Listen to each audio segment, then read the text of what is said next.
હાલો અમી વાંચા હો હાલે પરણેલા હો મારો વિખરેલો વાઘ આવ્યો. અમારે નાથ મોરડો કાઢેલો જોયો. અમારે રાતે 12 વાગે કોઈ પૂછે નહીં કે ઘેર કેમ ન આવ્યું.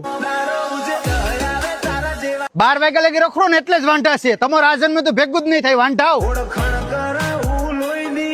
અમારું ભલે ભેગું ન થાય, હાથે મેઠામ નજીક છે ગાંઠિયા ને સવાણું ભેગું કરો, બાકી તમારું ભેગું નહીં થાય. કે બાપાએ આપણે લઈને નહીં જાઉં તો ઘર તો ભાંગી જાય. તો હવે શું કરશું યાર? અરે ઉપાધિ કરો મમ્મી, વાંઢા બેઠા. હાલો હું તમને લઈ જાઉં કામધેનુ ગૌશાળામાં. જી હા મિત્રો, કામધેનુ ગૌશાળા વાવડીની અંદર તમને જન્માષ્ટમીનું બધું જ ફરસાણ એક જ જગ્યાએથી મળી જશે. મિત્રો અહીંયા માખણમાંથી ઘી બનાવવામાં આવે છે ને એ જ ઘીનો ઉપયોગ કરીને અહીંયા મિષ્ટાન બનાવવામાં આવે છે. અમારી ગૌશાળાની અંદર શુદ્ધ ઘાણીના સિંગ તેલમાંથી બધું જ ફરસાણ બનાવવામાં આવે. મોરા ગાંઠિયા, તીખા ગાંઠિયા, પાપડી ગાંઠિયા, સવાણું, ખાજલી, શક્કરપારા, લાડવા, મોહનથાળ અને મેસૂબ ટોટલી વસ્તુ અમારી ગૌશાળાની અંદરથી મળી જશે. તો મિત્રો આપણે દર વર્ષે જન્માષ્ટમીમાં ફરસાણ ખરીદીએ છીએ, તો આ વખતે આપણે કામધેનુ ગૌશાળા વાવડીની અંદરથી ફરસાણ ખરીદીએ.